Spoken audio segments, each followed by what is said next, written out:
জয় শ্রীকৃষ্ণ। শ্রীকৃষ্ণের অমৃত বাণী।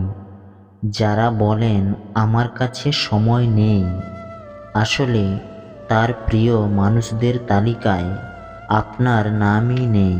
যেখানে বৃষ্টি হয় না সেখানে ফসল নষ্ট হয়ে যায়, আর যেখানে সংস্কার নেই সেখানে বংশও নষ্ট হয়ে যায়।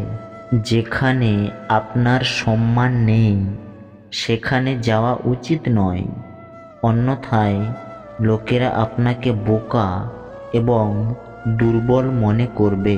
শ্রীকৃষ্ণ বলেছেন, যে তোমার পাশে থাকে তুমি তার পাশে থাকো, যে তোমার সাথে প্রতারণা করেছে তুমি তাকে ছেড়ে দাও।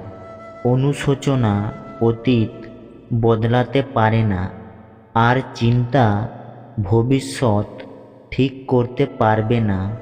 তাই বর্তমানের আনন্দ নেওয়াই জীবনের আসল সুখ। জীবন একটি হিসাব যা ফিরে গিয়ে সংশোধন করা যায় না। তাই আজই উন্নতি করুন এবং পুরনো জিনিসগুলিকে অভিজ্ঞতা হিসাবে ব্যবহার করুন।